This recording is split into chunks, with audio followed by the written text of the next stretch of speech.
kami, beberapa dari Anda meminta kami membuat video tentang memilih karir. Kami pikir itu topik yang bagus, jadi ini dia. Selamat datang di Alux. Baiklah, jawaban singkatnya dulu. Seperti judulnya, jangan pilih karir, pilihlah keahlian. Dan ada alasan di balik logika tersebut. Alasan tersebut menjadi jawaban yang panjang. Dan di akhir video ini, Anda akan memiliki pemahaman yang lebih baik dan Anda akan dapat menemukan jawaban Anda sendiri. Jadi pertama-tama, mari kita bahas masalah dalam memilih karir. Pertama, pekerjaan impian Anda mungkin belum ditemukan. Sangat sedikit karir yang telah ada sejak lama dan akan tetap ada di masa mendatang. Berdasarkan bagaimana dunia berubah, ada kemungkinan yang sangat tinggi bahwa pekerjaan impian Anda akan ditemukan di suatu tempat dalam 5 hingga 10 tahun ke depan. Mari kita lihat grafik ini sebentar. Grafik ini menunjukkan kebangkitan pariwisata di Bali selama bertahun-tahun. Seperti yang Anda lihat, lonjakan besar mulai terjadi sekitar tahun 2004. Tahukah Anda apa yang terjadi saat itu? Saat itulah media sosial muncul. Orang-orang mulai mengunggah foto dan video dari Bali dan semua orang bisa melihat betapa kerennya tempat itu, yang menyebabkan ledakan pariwisata. Dan tidak lama kemudian, pekerjaan baru muncul begitu saja. Influencer perjalanan, pemerintah, dan entitas lokal lainnya membayar orang-orang dengan banyak pengikut untuk membuat konten bagi mereka. Bahkan kami menerima beberapa tawaran berdasarkan seri perjalanan singkat kami. Kalau dipikir-pikir, tampak sangat jelas bahwa itu adalah pekerjaan keren yang ingin dimiliki sebagian orang, tetapi tidak ada yang benar-benar dapat mempersiapkannya atau bahkan memilihnya sebelumnya. Satu hal yang disetujui oleh setiap orang cerdas adalah bahwa tidak ada yang benar-benar yakin apa yang akan terjadi dan seberapa besar dampaknya. Berikut ini sesuatu yang akan membuat Anda tercengang. Pada tahun 1900, orang-orang masih menunggang kuda di jalanan New York, dan hanya 69 tahun kemudian, manusia mendarat di bulan. Kami agak meragukan apakah ada anak-anak yang ingin menjadi astronot pada tahun 1900. Kedua, banyak pekerjaan akan hilang dalam 10 hingga 20 tahun ke depan.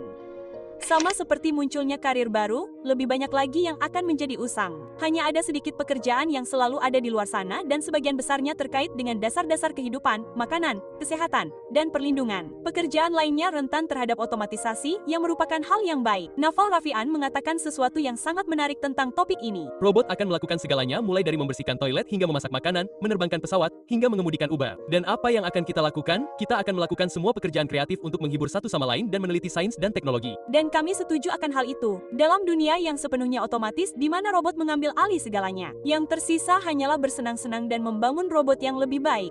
Sekarang, tentu saja, ini lebih mudah diucapkan daripada dilakukan, tetapi dunia bergerak sangat lambat menuju titik itu, yang memperjelas satu hal. Bahkan karir yang selalu ada itu pada akhirnya akan diotomatisasi. Ingatkan Anda bahwa rentang waktu antara kuda dan roket hanya lebih dari 50 tahun, dunia kini bergerak lebih cepat daripada saat itu.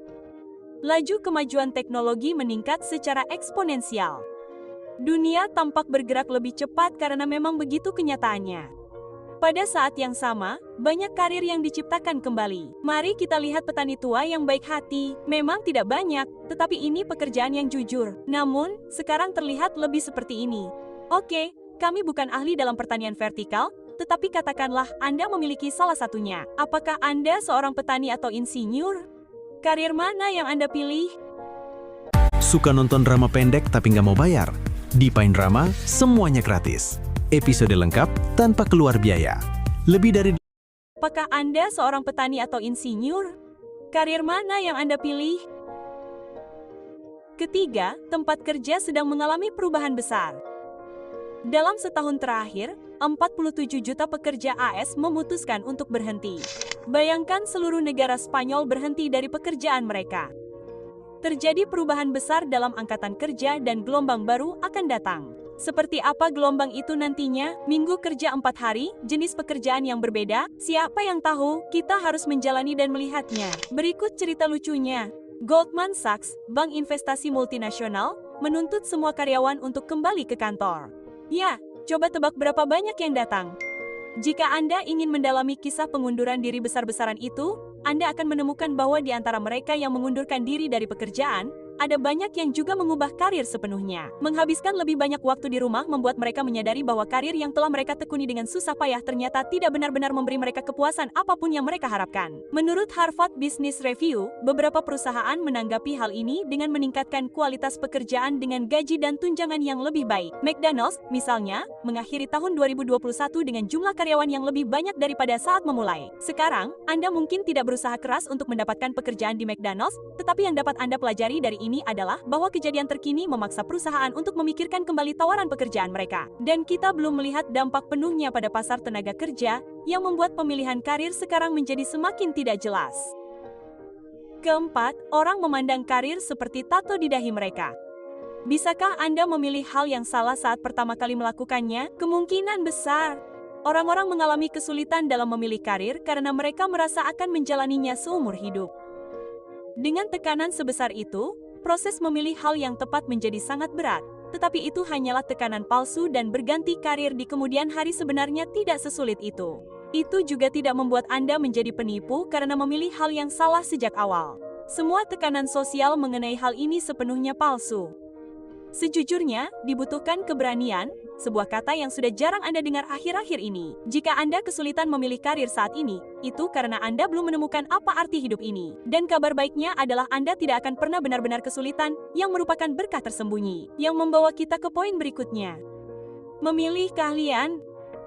Pertama-tama, perhatikan bagaimana kami mengatakan keahlian, bukan keterampilan. Jangan terlalu fokus pada karir itu sendiri dan pikirkan lebih banyak tentang hal yang sebenarnya akan Anda lakukan. Jika Anda kembali ke apa yang dikatakan Naval, ia mencatat bahwa setiap orang harus memiliki keterampilan sains atau teknik. Namun, karena tidak semua orang ingin menjadi ilmuwan atau insinyur, berikut ini hal terbaik berikutnya. Pelajari keahlian yang dapat Anda bayangkan dapat Anda lakukan selama 5 tahun ke depan yang dapat menghasilkan uang. Mengapa 5 tahun? Karena Anda mungkin perlu berubah setelah itu untuk mengikuti perkembangan dunia dan juga agar tidak bosan. Keahlian adalah sekelompok keahlian yang bekerja sama dengan baik dan membuat Anda unik, berharga, dan sulit digantikan. Dari semua itu, pada akhirnya Anda akan menemukan sesuatu yang dapat Anda tekuni dan kuasai dengan sangat baik. Karir Anda akan berubah seiring berjalannya waktu. Anda harus merasa nyaman dengan gagasan bahwa apa yang Anda pelajari sekarang dapat membantu Anda selama 3 hingga 5 tahun. Namun, setelah itu, Anda mungkin perlu mengubah haluan. Memilih keahlian memberi Anda fleksibilitas. Tidak ada yang peduli dengan jabatan Anda. Mereka hanya peduli dengan apa yang Anda ketahui cara melakukannya. Jadi, bagaimana Anda memilih keahlian yang tepat untuk Anda? Pertama-tama, siapapun dapat mempelajari apapun. Ini hanya masalah pendidikan. Jadi, jangan masukkan diri Anda ke dalam kotak yang mengatakan bahwa saya tidak akan pernah bisa melakukan itu. Kedua, temukan apa yang secara alami kamu kuasai. Sekarang, kamu mungkin melakukan hal-hal yang tidak kamu kuasai atau tidak begitu kamu nikmati untuk sementara waktu. Jangan berharap menemukan sesuatu yang benar-benar kamu kuasai pada percobaan pertama. Kamu mungkin harus bekerja di 2 hingga 3 pekerjaan berbeda sebelum menemukan apa yang kamu sukai. Dan terakhir, dan kami tahu ini mungkin terdengar agak klise, tetapi kamu tidak memilih karir. Karir memilihmu berdasarkan apa yang kamu ketahui cara melakukannya. Ada banyak hal yang tidak kamu ketahui, jadi hal terbaik yang harus dilakukan adalah fokus pada keahlianmu dan apa yang membuatmu bahagia. Kami harap video ini bermanfaat bagimu. Aluxer, jika kamu punya saran lain tentang apa yang ingin kamu lihat kami buat dalam video, silakan tinggalkan di kolom komentar. Dan bagi Aluxer sejati yang selalu bertahan sampai akhir, tentu saja, kamu akan mendapatkan bonus. Kami tahu kami akan mendapatkan banyak celaan untuk yang satu ini, tetapi ini dia. Jika Anda ingin memiliki keseimbangan kehidupan kerja yang sangat baik, Anda tidak akan memilikinya di tahun-tahun awal. Sayangnya, begitulah adanya dan tidak ada cara lain untuk menghindarinya. Jika Anda ingin memulai hidup Anda akan membutuhkan tingkat obsesi yang optimal terhadapnya. Anda akan tahu apakah Anda berada di jalan yang benar jika obsesi itu muncul secara alami dalam hidup Anda. Anda akan memiliki momen-momen seperti, tunggu, apa itu? Saya ingin melakukan itu. Petik 2. Rasa ingin tahu Anda melonjak tinggi dan hanya itu yang dapat Anda pikirkan. Anda tidak dapat berhenti membaca tentangnya. Anda bertanya kepada semua orang tentangnya dan Anda mulai sedikit terobsesi. Teman-teman Anda memutar mata setiap kali Anda mengungkitnya dan Anda sering mengungkitnya. Ketika momen-momen itu terjadi, kejarlah. Tentu, itu mungkin tidak mengarah ke apapun atau malah mengarah ke karir terbaik dalam hidup Anda. Terima kasih telah menonton video ini, Aluxer.